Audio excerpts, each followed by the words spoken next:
This KFAN podcast is sponsored by Builders and Remodelers, exclusive Twin Cities provider of Elements Windows. Get the highest quality windows at unmatchable value. Visit buildersandremodelers.com for more details.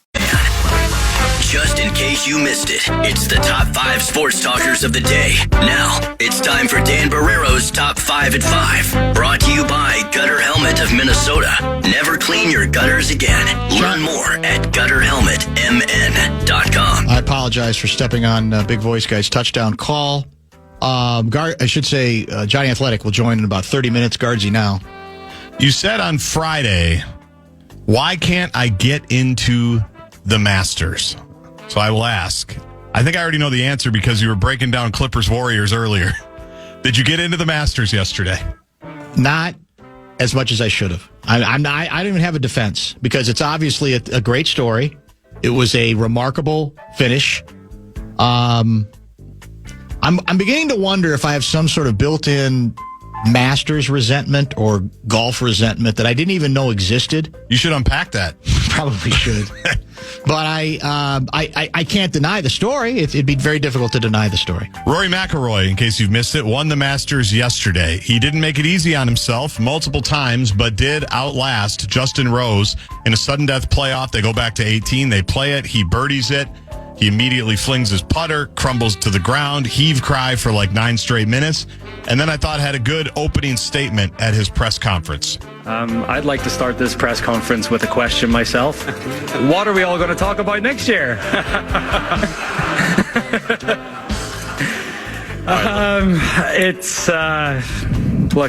It's a dream come true. I've dreamt about that moment for as long as I can remember. And he finally got it after many disappointments. The message he's delivering there was basically bleep you. You can't use against me what you've used against me forever, that this was the one major that I have been unable to win. Pretty much. Right? And he's trying to say it in a nicer way than that. Because that's Rory. What he's saying. Yeah, I guess. And that's what's fascinating to me about this. If he had not won it, he'd be under siege. And he's still, his record is exemplary, right? His golfing excellence is undeniable, but that would have been the story. I can't win the big one. He choked again. Can't do it. He choked last year in a tournament to Bryson DeChambeau, who he was playing with yesterday, who completely crumbled. He gave an interesting answer later in his press conference because the 3 legends that teed off, that did the ceremonial tee shot, it was Nicklaus. I'll be like the Golf Channel. It was the great Jack Nicklaus. It was the inimitable Tom Watson. The great Gary Player. And it was the wonderful, accomplished Gary Player. And all 3 of them gave their pre-tournament picks, and all 3 of them pick Rory. And that's not the first time that that's happened. And somebody asked him about that. You didn't want to talk about it then. What would you say about that now? And he goes, I'll be honest. He goes, that's kind of tough. When for years, every great is saying, I should win this tournament and I should have won this tournament and I haven't won this tournament. So that's a tough thing when everyone says, well, you're going to win it because your game's perfect for it and you've been there. And then this is my 17th year and I still haven't done it. That's a hell of a burden. So what I'm curious about now is, and I'm not the first to make this point, he can play the rest of his career with no regrets now. He's got the career Grand Slam number 6 to do that all time. That elephant is out of the room. Now what's he do? Because he's clearly got a lot of great golf left. He's been playing great this year. Well, so watch out. It's all bonus. It's got to be all bonus now, right? Because all that pressure is off. Here's what I want to know. Hit the Bradshaw and Bryant KFAN text line 64686. Were you mesmerized by the golf story that played out Sunday afternoon into the evening? Do you live for it? And even if you don't live for golf, is the story itself so, tempting, tantalizing that you can't avoid it? And what were the ratings? What are the we always find out right away what TV ratings are. I did see it somewhere. They were pretty good. I did see it. I'll try to find it before the end of the top 5. Were they better than ratings for a big time hockey game? Oh yeah. Oh, they were. Okay. Yeah. Don't tell Fallness that. That's obvious. You don't even think that's... I thought you were going to say like Tiger in 2019. Oh, well, no, that's not feasible, but... Yeah, because they were trying to... The Golf Channel guys are trying to figure out what the best rating would be. And you've got worldwide, obviously, with Northern Ireland, the whole bit. I don't know. Like I said, maybe I do need to unpack because when I was writing, there's nothing I enjoyed less than covering a golf tournament. For me, there's like too much sitting around. There's too much waiting. It's hard. And then occasionally, where I'm going to follow one golfer, which you can do, and you can pick up some color that way. Although I found most of the color was overrated. It really wasn't that outstanding anyway, other than hearing somebody go, "It's in the hole." You're the man. I just never... I didn't play it, so I don't know. I just don't have any affinity for any of it, and I can't deny how big a story it was yesterday. It's for sure. Well, you better get your mind right because the Ryder Cup's coming back in 2029. Well, I can summon up 29. Yeah, it was supposed to be 28, and then I think with COVID they had to mix it up. I don't think you have to worry about me in 29. I mean, that's 4 years from now. Well, yeah, I know. I mean, that's what are you, Royce? He said he was retiring in 2016. Yeah, but I've never made any of those proclamations. No, I know. Largely because I don't want to get hammered later on it. But yeah, we'll see. And we're not going to have Feinstein for that either. I know. It's sad. That's what goes through your mind. I can see it at a time like that where you go, who's the perfect guy today? Well, and to be honest, that would have illuminated it for me.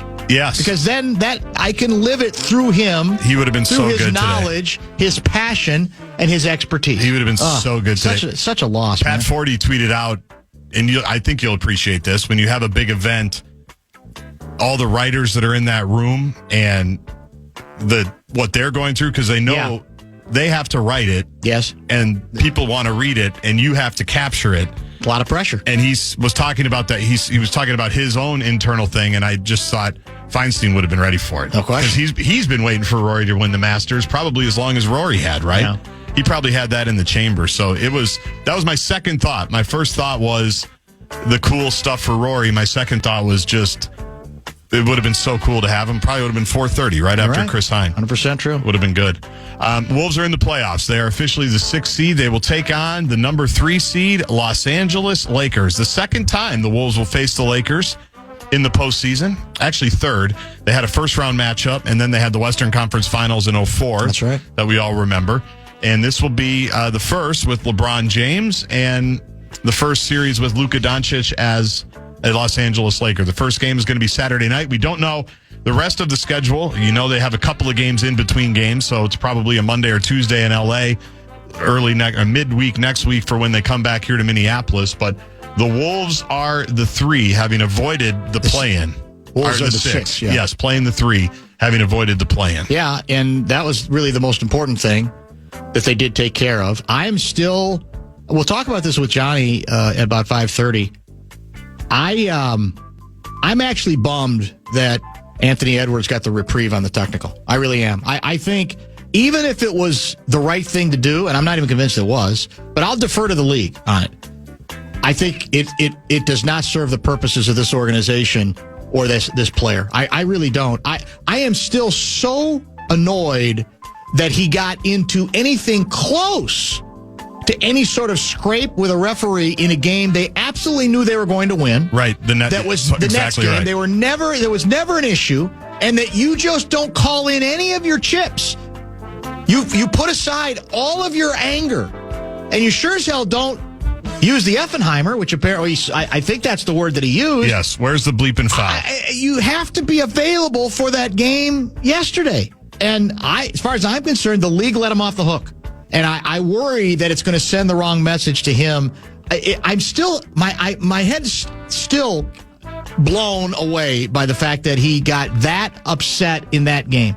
It's preposterous. In the first half. Yeah. It absolutely made no sense. But they kind of needed him. What do you have, 44? Yeah. And he's number 1 in total 3-point shots made. He knocked off Malik Beasley, who had, I think, 7 earlier in the night. So he finishes 1 ahead. I think Ant was 320, and Beasley finished at 319. And Steph Curry, a distant third for total 3-point shots made. Not percentage, mind you, but total 3-point shots made. So for our Wolves coverage the rest of the week so far, Mike Conley joins tomorrow. Tom Crean joins on Wednesday. We'll probably have Mike Trudell at some point to get the Lakers side of it. We'll obviously mix in Michael Grady, Alan Horton, Mitch Lawrence, Sam Mitchell as we go. And hopefully the Wolves make things interesting in the first round series against the Lakers. And who knows, maybe they win it. And they're not on the Oklahoma City side, given they're in the 3-6. They wouldn't have to play the Thunder until the Western Conference Finals. That's so true. you get through this series, who knows? Maybe you can get back to where you were a year ago. Twins, 5-11 now after knocking off the Detroit Tigers yesterday, 5-1. Salvaged the victory, and the Mauer statue unveiled. And it looked good. It looked very good. Mauer thought it was neat. And they've got the Mets tonight. You going to make me figure out who's pitching tonight? No, you don't have to. Okay. Don't worry about it. Thank you. FanandBigDeck.com. I want to give you a shot to put a bonus bucks in your hand with our national cash contest. You can enter the keyword money at KFAN.com. That's your shot at winning bonus bucks. KFAN.com, keyword money. A whopper of a done-as leads us into Jonny Athletic at 5:30.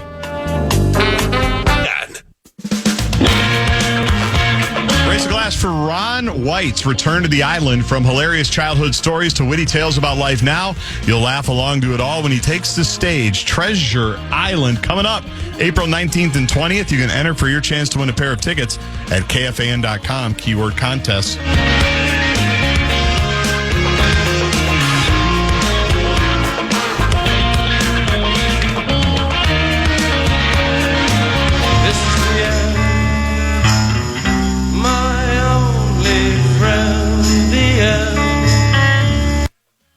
You think we got it bad right here now when it comes to Minnesota Twins baseball. How about Pittsburgh, Pennsylvania? Have you heard about this controversy? I don't know. Pirates fans have been flooded KDKA TV's emails wanting to know where their Bucko bricks went. Thousands of the commemorative bricks just outside PNC Park were removed early this year during renovations. Many fans are frustrated at not knowing where their bricks, some of which honor family members, are. Now, sadly, there are answers. Pictures and videos sent to KDKA TV show that the Bucko bricks being brought to facilities, including one in Reserve Township, where building materials are brought to be recycled. No. Names and memories sit in a pile like debris after a hurricane. While just simple bricks, their value was priceless to some. Unbelievable, said Mark Robinson. We bought those bricks. That's my brick. I mean, my daughter's name is literally on the brick. It's mine. And they just got rid of it. It's awful. Robinson's brick is one of the 10,000 that sat outside PNC Park for about 25 years. The Bucko bricks were sold in 1999 before the opening of PNC Park. Many fans made a point to visit their personal sidewalk marker each time they visited the ballpark. Now, there is an update in this story. I don't know if it's going to make that much of a difference, but ownership for the Pittsburgh Pirates Bob Nutting has apologized for the organization's handling of the removal of the bricks from outside PNC Park. I mean, there's nothing worse than this, right? Because you are playing on people's emotions and sentiment to get them to spend the money, right? Totally. To get the brick. That's what they all do. It's the whole point. You want to go see your name. And then it's like, well, we got a renovation. What do we do with these old bricks? Don't worry about it. Maybe nobody will notice. Did they think sooner or later people would not notice? That somebody that would not be aware that you've disrespected the memory of all these individuals by doing it? So this was, I think, the owner sent out an email, and they were replaced. The bricks were replaced by slabs of white concrete. Terrible. How could you not have some alternative plan for them, right? Are you going to move them to someplace else, or I guess worst case scenario, you can give them back to the individuals who did it, which you don't really want to do. We talk about PR gaffes here. That's a pretty significant PR gaffe in Pittsburgh, Pennsylvania. Well, and I don't know if this is in that story, but this comes on the heels of the news or the revelation, and I don't know if they fix this either, that they covered up a tribute to Roberto Clemente with an ad for Surfside alcoholic beverages. When you said Pittsburgh, that's when you started thinking about the brick, because this happened the first week. That's right. They a section of right field that had Roberto Clemente's name and number with an ad for Surfside alcoholic beverages, and his son saw it, Roberto Clemente Jr. Yes, he commented on it. I remember that. Said, you're right. Wow. Same team. I didn't put those two together. And that's not a good PR run. And they're not playing well. They're 5-11. Yeah, and they haven't been good for a while. Right. So they're not doing that well in Pittsburgh. Oh my God, that's back-to-back PR faux pas. It's hard to top those two, I think, because again, I mean, it's Roberto Clemente has been gone a long time, but for fans who pay attention to these sorts of things, that is a mythic name in baseball history, certainly in Pittsburgh Pirates history. And you basically, we got to move the ad. We got to get some money here. Well, it's a nice looking can. Do they think people weren't going to notice? I know, because the whole point of all of that stuff, the statues that we just talked about, is for people like Mornozzi just talked about it when he unveiled the statue yesterday and said for year after year after year now, people can bring their kids past this statue and they'll go, "Who's that, Dad?" or "Who's that, Mom?" "Well, son, well, daughter, that was Joe Mauer." That was the bilateral weakness, what they'll say. He had sideburns like he never saw, and he was from St. Paul, just down the road, one of 4 Hall of Famers in like a 6-block radius. And the whole point, especially baseball, like all baseball has right now is nostalgia and tradition. That's like what the people that are at the park, like that's what they're hanging on to in a lot of these towns. And so to get rid of that and then to get rid of the Bucco bricks, that's not going well for the Pirates. No. Not good, Bob. Most assuredly is not going very well at all. Do you have any bricks from any place? No, I never have done that. I feel like I should have at some point, but I never have. Yeah, I feel like my dad has some one, stuff. Yeah. Well, your dad has?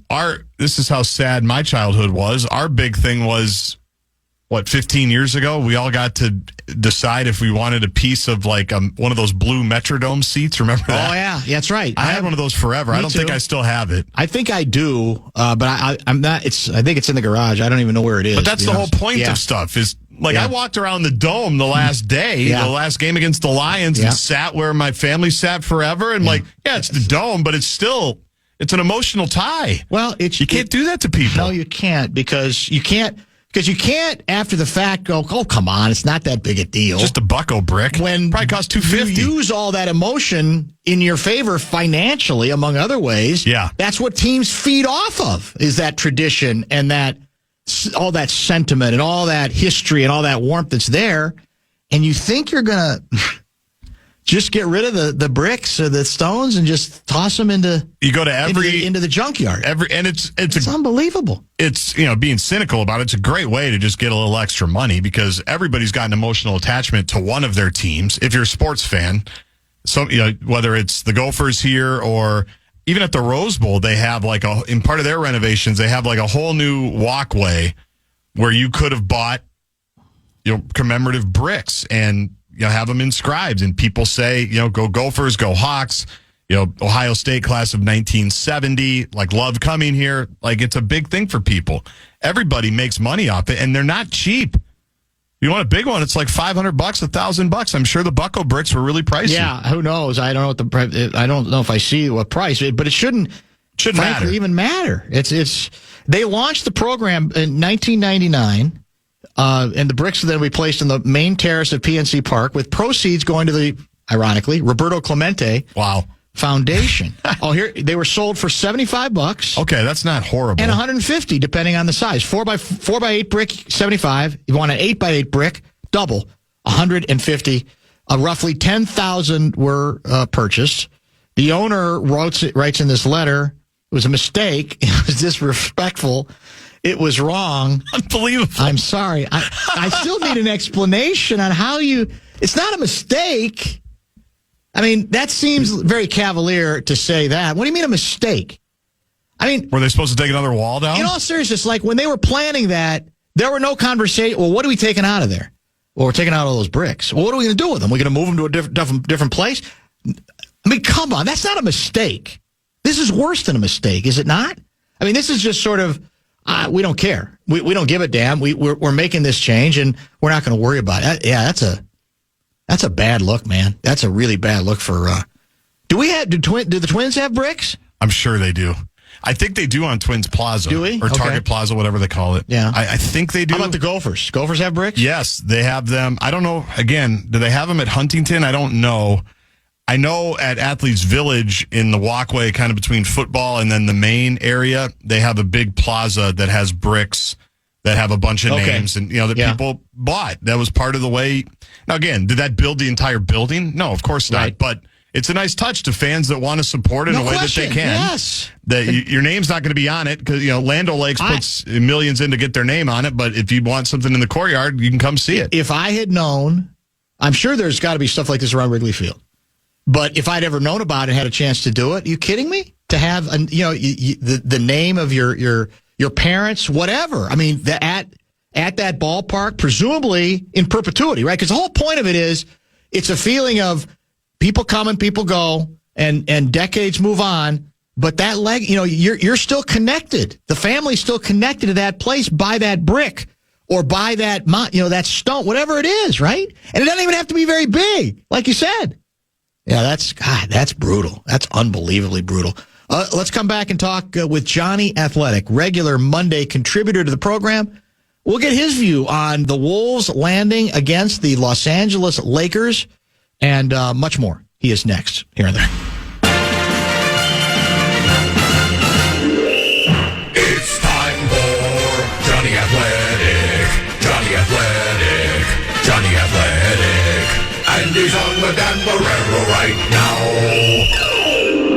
Brought to you by RBC Wealth Management. Jonny is back with us once again. Have you ever considered filing a story from Press Row shirtless?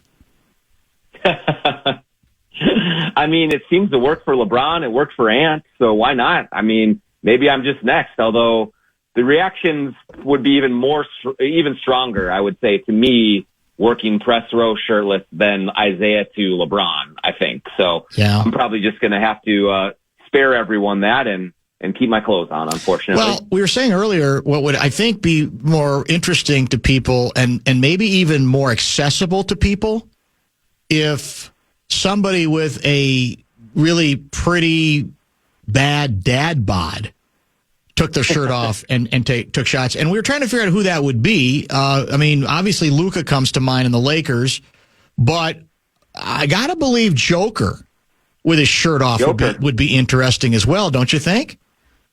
I think so. I think why not embrace it? Like, yes, exactly. There's too much body shaming going on right now, right. So he should, as the best player in the world, flaunt it and say, hey, you do not have to spend $1 million on your body like LeBron does every year. Right. You could be like me. You can be built like a mound of mashed potatoes and still be really good. So he could be aspirational for a lot of folks out there. So you've, I'm sure, heard the Isaiah meltdown, which we played was from NBA TV.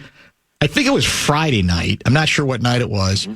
And I told Gaardsy that I was kind of torn on it because I don't think it's the crime of the century, especially I think 4 hours before the game.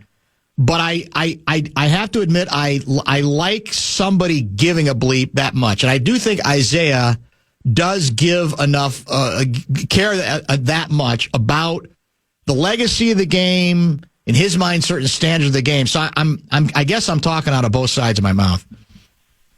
Yeah, I mean, I think the one thing that appeals to me about it is that oftentimes, as you know, LeBron James is a lightning rod, and there are a lot of grifters out there who will just take shots at him to get some attention. But we know that Isaiah is not exactly a Michael Jordan stan. No, he's not. That's right. This is not him. He's been a LeBron guy for that reason. Yeah. He has been a LeBron. That's right. And he has been very complimentary of him and of a lot of the younger generation and all that. So when it comes from Isaiah versus if it were to come from Skip Bayless or, any of the other trolls out there, it does make you at least think a little bit. Now, like you said, I mean, he was there 4 hours early. There was no one else in the gym. Did he know that there was going to be a camera on him? He probably did, but I don't think he wasn't warming up in front of 15,000 fans doing that. And so I would let him slide on it, but I do give Isaiah a little more real estate to explore that than I would most others out there. Yeah, I think I'm with you on that. All right, so the dust settles. Golden State cannot knock off the Clippers at home. I think that was their second loss in their last 3 or 4 ball games, both at home. And instead of the Wolves preparing for yet another series against Denver, It's the Los Angeles Lakers. So how are you processing it? How do you think Wolves fans, including Gaardsy, who I sense is, well, he says he's kind of gotten past it a little bit, but his initial reaction was, oh, my God, fear and loathing. I told him 2 weeks ago it's inevitable that that's who we're going to play in the first round. But what should Wolves fans make of it? What do you make of it? Well, I mean, to be perfectly honest, yes, the Denver Nuggets are a much better matchup for the Wolves than the Lakers are. Anytime you walk into a series against LeBron James and Luka Doncic, that's something to be worried about. I do not foresee, much like what we saw last year, KD and Booker are really, really good, and we did not see a sweep coming. I do not see an emphatic sweep by the Wolves and really just kind of turning this whole thing on its head and doing it that way. That said, when you look just at it from a sober perspective, I don't think it's the mismatch that a lot of people are making it out to be. If you look at since Luka Doncic has joined the Lakers, they are 19-12, 19-13. I think he skipped a couple of those games, so they might be 19-11 with Luka. Their offense and their defense were both in like the mids, the 14-15 range ranked. In that same period of time, the Wolves are 19-10. Their net rating is a plus 7.1 to the Lakers 4.4 when Luka plays. Mm-hmm. Their offense and defense are both top 10. So the Wolves are playing very well right now. They've had some ugly losses. They have, but they're playing very well. And I think that they can go into this matchup confident that they can make this a long series and that they can even win it. I understand the respect for LeBron and Luka. I understand some of the conspiracy stuff about the referees, but all in all, you have a very, very good Wolves team that seems to be coming together at the right time. And they should go into this believing that they can compete and that they can beat this team. All right. So the one of the challenges that comes up and one of the concerns is the obvious that the Lakers have two closers. Well, certainly Luka is a big time closer. LeBron is not the closer he was, but I think still can be. In fact, playing off of Luka, he might, almost become a better closer than he would without him. And the Wolves are still trying to figure out how to close games with Anthony Edwards. Do you view that? Because the assumption here is most of these are going to be close games. And we saw it in the Dallas series a year ago, right? I mean, the Wolves not only were in these games, they were ahead in a couple of these games before it swung the wrong way. So to that issue, for that challenge, is that the biggest challenge for the Wolves? Is just, figuring out the way to close in a way that we've already seen Luka be pretty successful at? Yeah, I think that's by far the biggest concern that the Timberwolves have to have going into this series. You know that the Lakers are going to get good shots down the stretch that they want to take. Whether they make them or not, we will see. But just with Luka and LeBron, you have and even Austin Reeves as well, you have a real identity offensively for them that they're going to know what to run. They're going to know how to do it. They're going to execute it very well in those moments. That's just what they have from a firepower perspective. From the Wolves' perspective, that is their clear-cut biggest weakness right now. If they had even been decent in clutch time and not an abject disaster, they'd be the 2 seed in these playoffs. That's how many games they've let slip away that were very gettable because of poor execution late in games.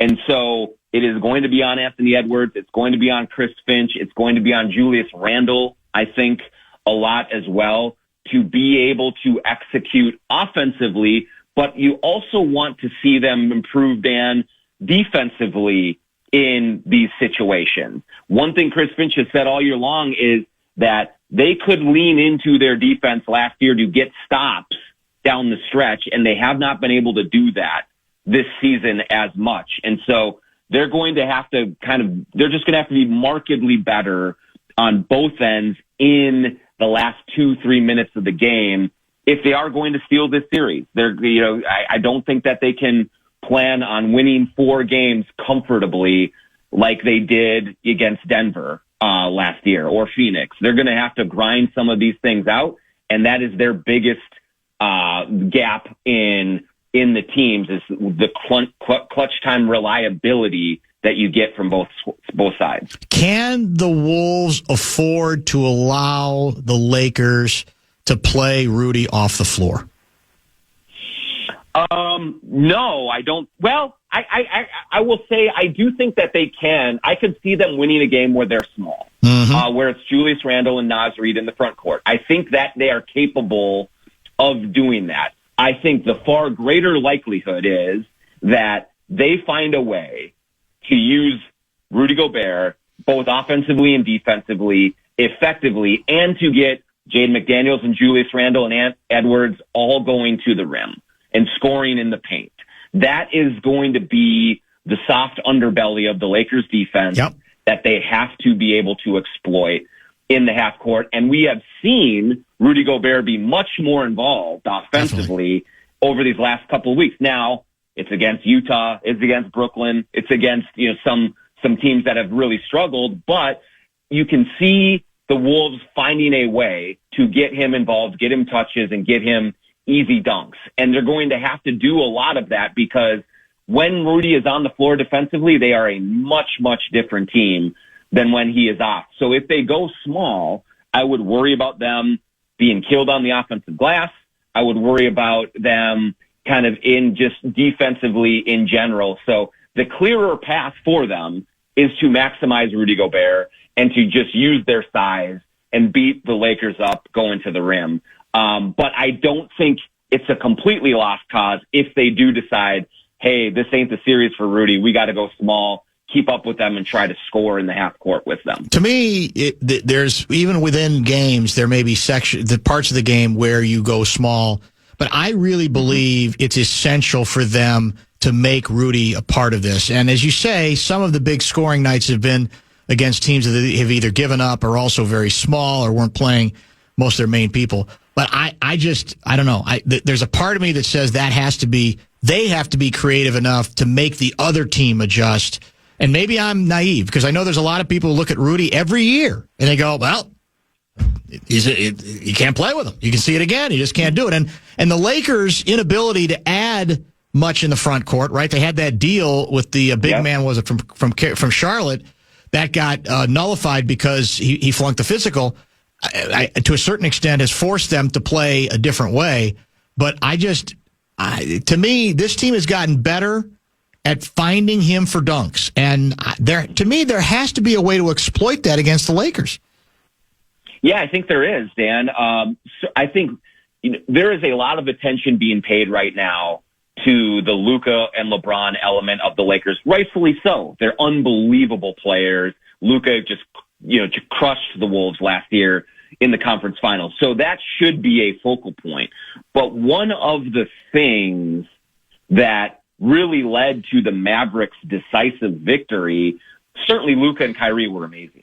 But they also had Daniel Gafford, Derek Lively, PJ Washington, Derek Jones, all as these really great lob catchers on offense and very stout defenders in the paint and at the rim that were at Jason Kidd's disposal. And the Lakers do not have that same kind of depth or quality in the front court. LeBron is still great defensively when he turns it on, and I think he will turn it on a lot in these playoffs, but Jackson Hayes has not been that guy. Rui Hachimura is very unreliable that way. Dorian Finney-Smith, a nice player, but not on that level. And so the Wolves have to be able to get to the rim, to turn that into a real weakness for the Lakers if they're going to win 3 or 4 games in this series and make this a long one. That is where they are vulnerable. And that also means that Luka should have to work harder defensively as well because he doesn't have as many great defenders around him as he had with Dallas. So they have to make Luka work, and they have to go to the rim and attack. That's Randall. That's McDaniels. That's Gobert. That's Naz. That's Edwards. That's all of these guys. They just have to do that to make sure that they do not allow the Lakers to pummel them in transition and just turn this into a bucket fest, that's when they're in trouble. Yeah, and, make them pay for their lack of size, whether it is with Rudy at times or whether it's, as you say, with several other players you've named, going to the basket.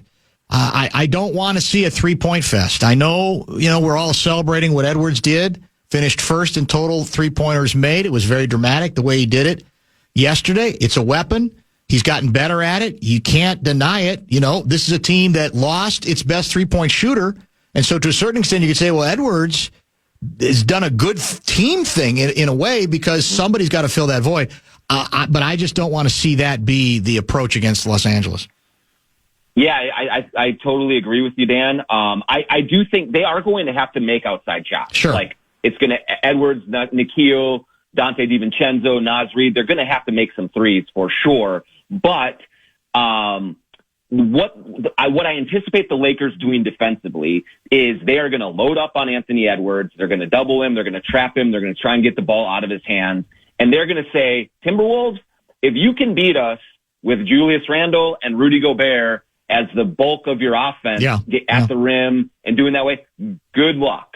And they are not going to believe in those guys. And so what the Wolves are going to have to do is make them believe.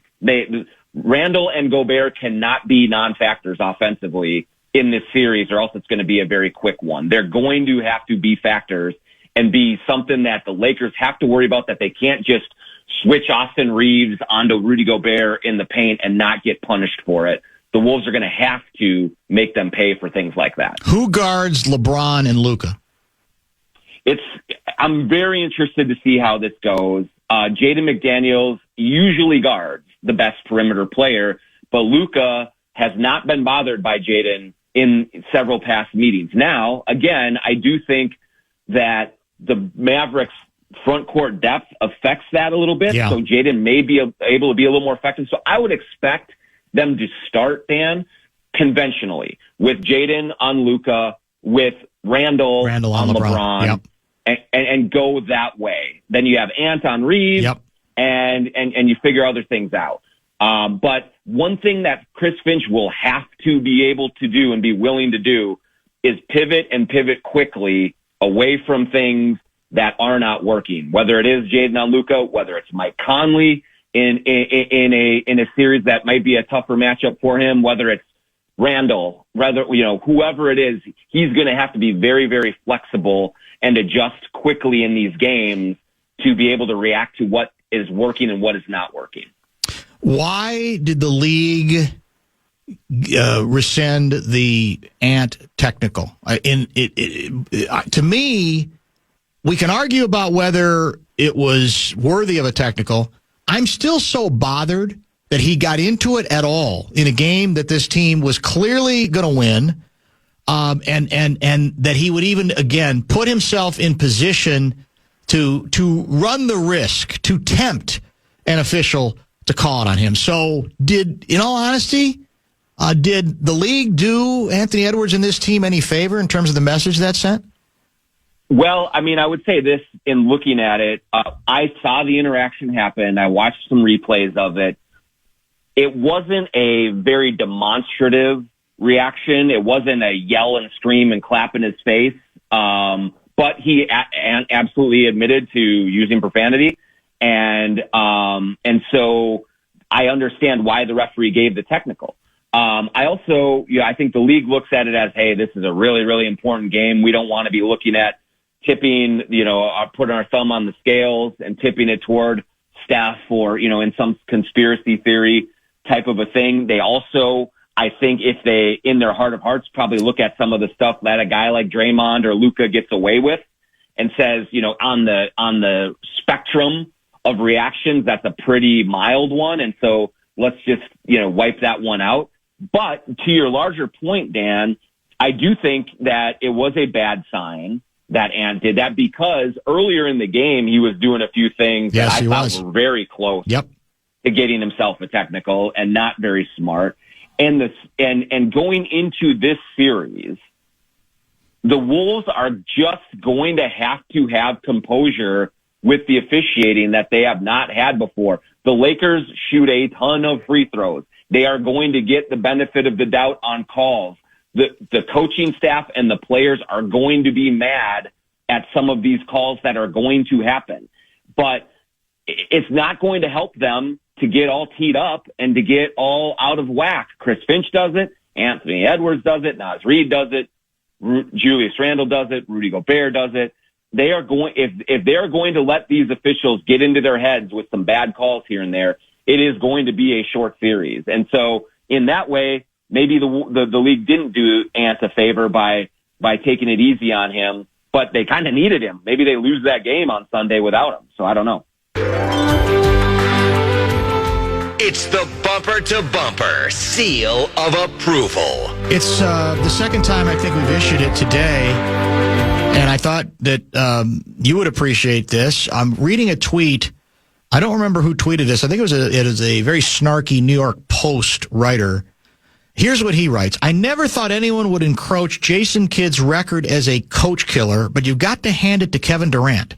He's blown past him, notching five pelts in the last 6 years. Atkinson, Nash, Monty Williams, Vogel, and Bud, hail to the new king, he writes. That is pretty impressive. It is. I mean, and I will tell you, like, I am a huge Kevin Durant fan. I love his game. I generally like to listen to him talk about the game and engage in it. But the record is the record right now. And, you know, I know there is a lot of discussion, and there was at the trade deadline about adding Durant. I don't think that possibility is dead right now. We'll see how the playoffs go and everything else. And I think they could re-explore it this summer. But that would be something that you have to have some concerns about bringing Kevin Durant in. Some of that probably has to do with Kyrie Irving or James Harden or some of his other teammates that have been with him. But it has been a run of very dysfunctional, very ugly exits for head coaches and a lack of success for his teams. And for a player that great, who seems to love the game as much as KD does, yeah, I think it's a concern that would have to be really fully examined before any team, including the Timberwolves, decides, yep, we're going to trade for this guy. We're going to bring this guy in and build around him in some respect. Is there any chance that Tim Connelly will show up in L.A. in Rob Pelinka's jacket?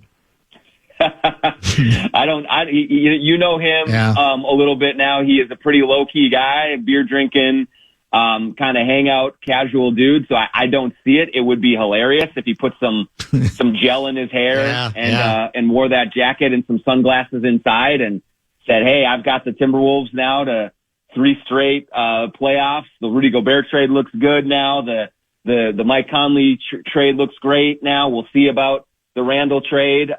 Maybe he starts to feel himself if they beat the Lakers and go forward. Maybe he turns over a new leaf in the style department. Last item from Wedgwood Shipper Guy. Let's cut to the chase. Ask Johnny if he thinks plus 6,500 for the Wolves to win it all is a good value bet. Yeah, it's a good value bet. I wouldn't put $10,000 on it. But at those odds, when you look at if the Wolves could get past the Lakers, it all of a sudden opens up a very clear path to the conference final. Yeah. You would have, Houston, Memphis, Golden State. I don't know how that's going to end up, but you'd feel decent about that matchup in the second round. Then you have the experience. You go against an OKC team or someone else like you'd feel really good about going toe-to-toe with. You get in the finals and anything could happen. So plus 6,500, would I throw $10 down on that? I probably would do that if I were allowed to. Now, if you did bet, why not? If you bet 10,000, what would be your return at plus 6,500? Gaardsy, you want to do that math? I do not. I can't even begin to so our listeners will. They know this kind of stuff. Yeah, They'll I just have look it at the ticket. instantaneously. Yeah. Yep. 10,000. I'm not a gambler. I don't know how all that stuff works, but I do know that 6,500 is astronomical. Too astronomical for me. It's unlikely that the Wolves win a championship. It certainly is. Yeah. But shoot, that's tasty. Sure. 10, take a 15 shot bucks at it and see what happens. Why not? As you say, you're out of the Okie City side of the bracket. At least, well, eventually you'd have to beat them to make make the run. I'm excited about all of it, quite frankly. I think there's a number of very good matchups, and I, like a lot of people, I'm beginning to believe in the Clippers a little bit because, I think you've been high on them for a while. They strike me as a team that has a lot of different ways to go, and I've not always been the biggest James Harden guy, but the way he plays with this group, I actually think he looks awfully good. They do look good, and I say that a little bit begrudgingly, Dan, because I generally have been down on them. Yeah. And I think Kawhi obviously makes a huge difference right now with the way that he's playing. But I will say I want to see them do it in a series because what I have recognized from them historically, certainly in this Kawhi, either Kawhi PG or Kawhi Harden iteration, is they just don't feel like they want it. When they get into the gutter in a series, and when they get punched, they don't often get up. And so maybe they are better equipped now with this team. Zubac is playing great. They look really good. But I want to see them do it because I think there's a little bit of Tin Man issue sometimes with some of their players, and they'll have to prove that wrong. All right, very interesting. I like the way they played down the stretch. Yes, was it against Golden State? Your guy had 8 turnovers. Steph, 8 turnovers. How about Draymond smoking the layup that would have won the game right at the end of regulation? How much abuse would he give Rudy Gobert for short arming that layup like that? Think about it. All of it. And this comes after they lost to San Antonio, you're right. Dan. That's true. And he got torched defensively at the end. Like, we would never hear the end of the Rudy Gobert, trolling from Draymond and from everyone else around the league had he been the same kind of victim that Draymond was in both of these last 2 games. But awfully quiet because for reasons I don't know. But it was fun to watch. I may be guilty of recency bias here, but I think going in, I think the Lakers are more dangerous than Golden State. As great as Golden State has played, I think the Lakers are cut above. No question. I mean, as good as Buckets is, Steph is their one and only real offensive option, and the Lakers have multiple, so they're definitely more formidable. I assume you're heading to Los Angeles tomorrow or Wednesday to get ahead of it.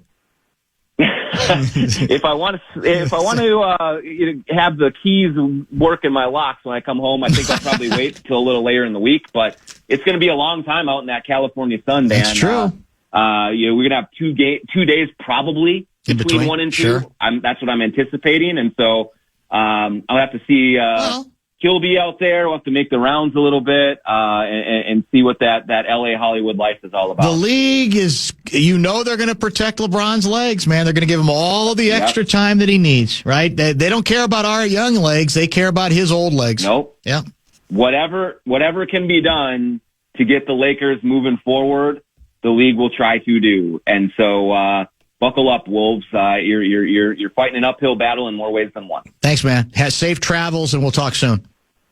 All right. Thanks, Dan. Appreciate it. That is John Krasinski, Jonny Athletic, brought to you by RBC Wealth Management. Don't miss the Vikings draft party at U.S. Bank Stadium 1 week from Thursday, April 24th. You can catch all the first-round action with us all night long. Tickets are at Vikings.com/draft party. KFAN, your home for draft coverage.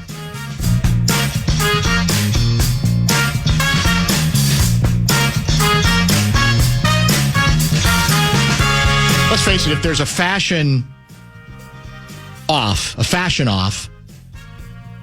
between any two members of the Lakers and Wolves organizations, it's going to be Pelinka versus A-Rod, don't you think? Oh, yeah. A-Rod becomes the guy, because that isn't Tim Conley in any way, shape, or form, right? So if there's going to be any of that takes place, I don't think A-Rod minds that kind of competition. No, but he usually goes pretty standard suit. Yeah, that's true. Having sat next to Alex a number of times. Standard, though. I'm guessing it's not, $1.95. No, he might be there in terms of price.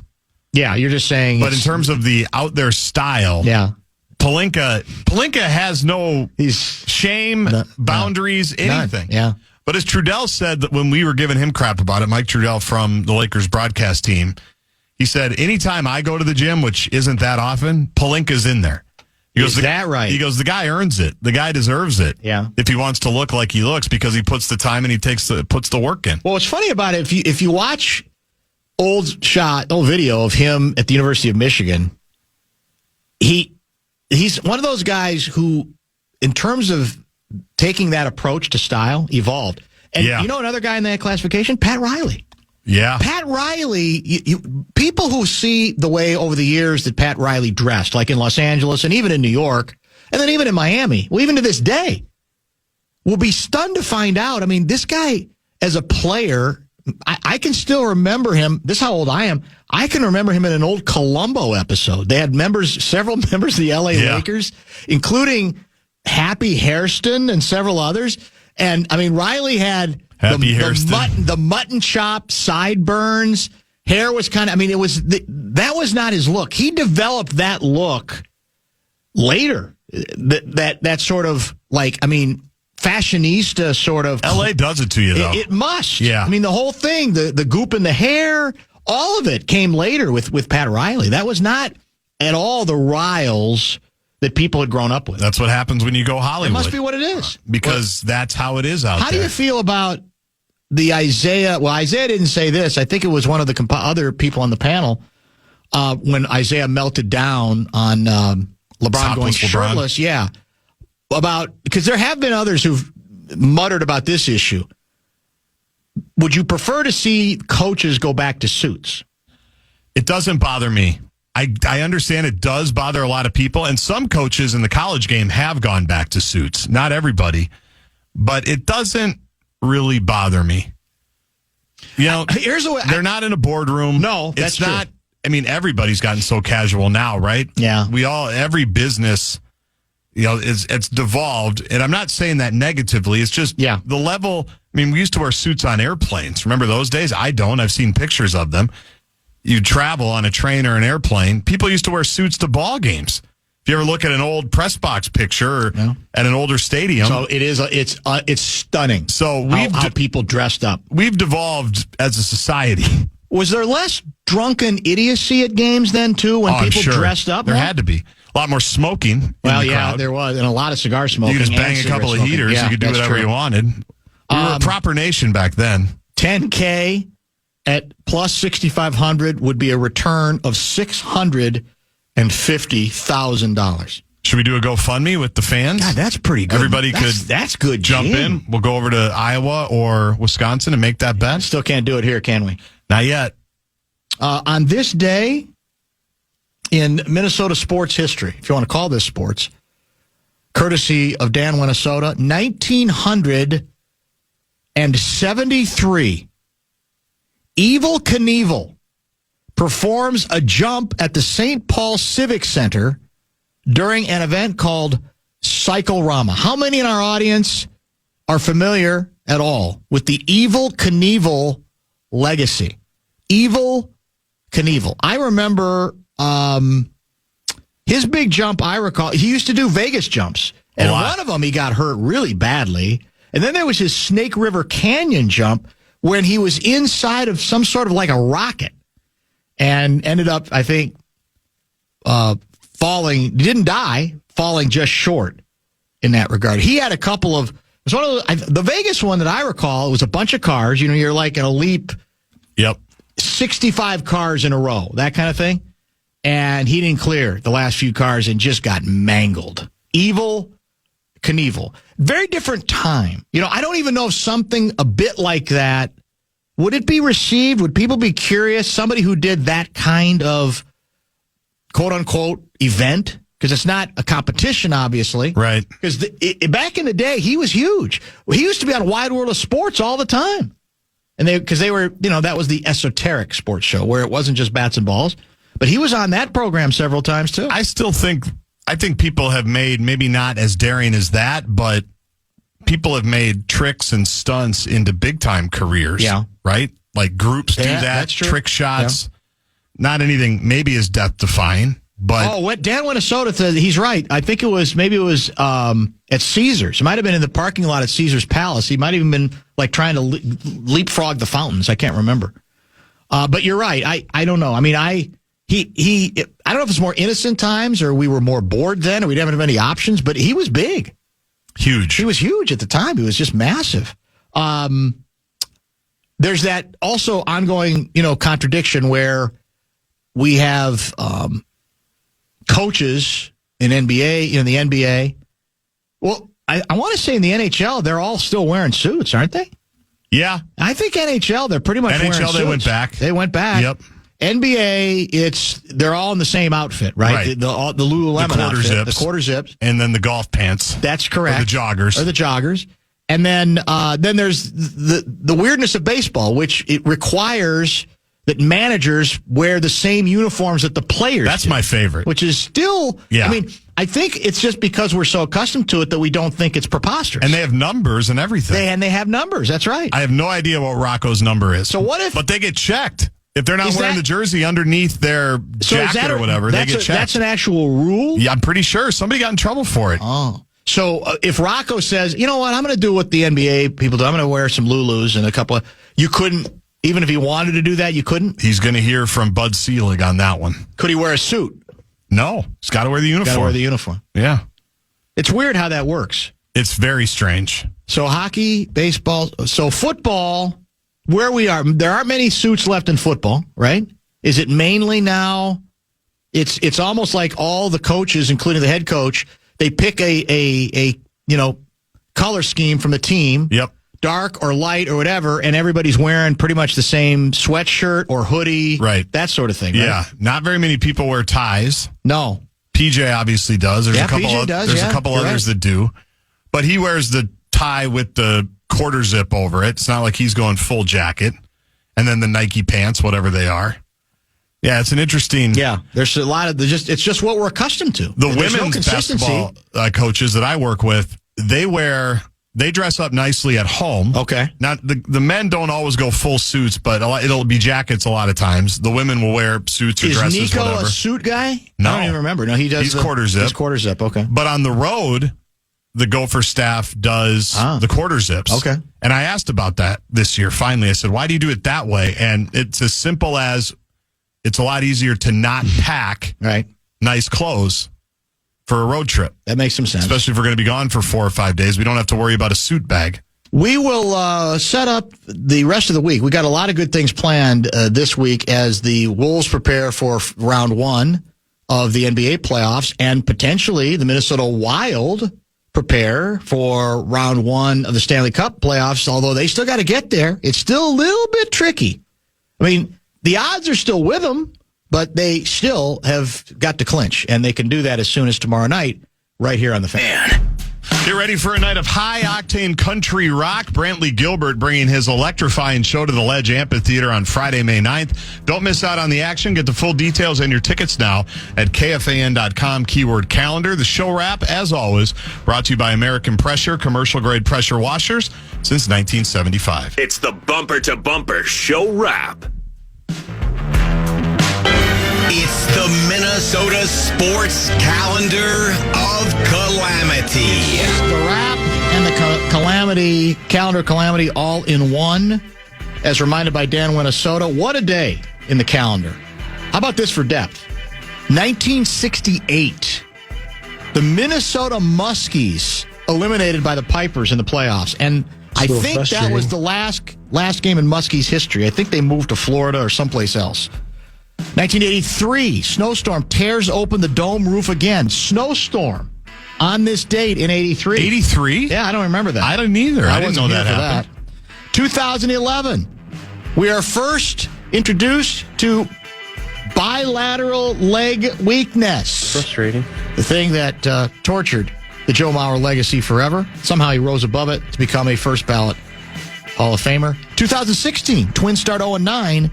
And 2024, the Wolves tie an NBA record with 19 turnovers and a half. I think it was the last regular season game against Phoenix When we got killed, Yeah, I was and there. everybody was going, "Oh my God, we got to play them. We're doomed." Remember? After they beat us 4 straight, like didn't they? 2 weeks before Yes. that, same score. It was terrible. And how'd that turn out in the postseason?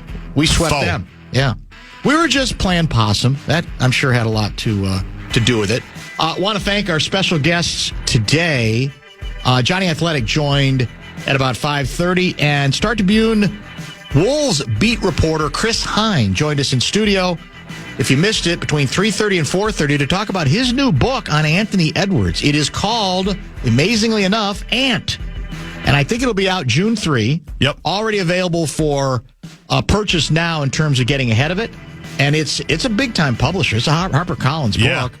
And so you can get access to it anywhere you buy your books, Amazon. You can order it and get ahead of the game. And we also obviously talk plenty of playoffs with him. That subject might come up tomorrow when we are joined by Mike Conley as we prepare for the playoffs, which will open tomorrow night, actually. So there's 2 play-in games tomorrow and then 2 more on Wednesday. The 2 winners tomorrow become the 7 seeds in Correct. the East and West. And also tomorrow, the return of Kevin Seifert as we get ever closer to a National Football League draft. That will be one for the ages.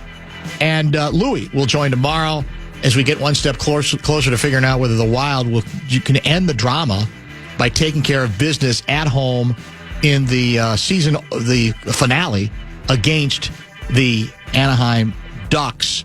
And by the way, we need a point. As long as the other teams keep winning, St. Louis would have to win tomorrow, and then Calgary's got 2 winnable games left. They really do. They took care of the Sharks, a bad team, Sunday. So They have Vegas and LA, I think. don't mess with it. And Vegas has got nothing to play for. They Right. tell me LA might have home ice to play for, but don't mess with it. Go out and don't just get a point tomorrow night. Win decisively. Make a declaration, and then all this nonsense could be put behind us. And be the number 1 playoff wild card team. That's true, That'd too. be great, too. That wouldn't be bad. And then go play Vegas. Fans would love it. Did Evel Knievel deliberately pull the parachute so he wouldn't go over the Snake River Canyon? That was the talk. I'm still missing part of my front tooth copying him. That's a good reminder. That was at the time, that was the controversy, that he bailed. That he was supposed to be the guy who was afraid of nothing. Where are we, America? And that the conspiracy theory was he actually did pull the parachute early because he wasn't sure if he was going to make it all the way across, and he saved his ass that way. And he got ripped for it at the time. Just saying. Well, if you advertise one thing, Exactly. that's what we're here for. That's what we're here for, is to see you try to make history. We thank you for watching today. We thank you for listening today. Fan on Demand tonight, and then it will be Dan Patrick. We'll talk to you tomorrow at 3 o'clock. Thank you for the memories. Thank you for the great time. We love you, Dan.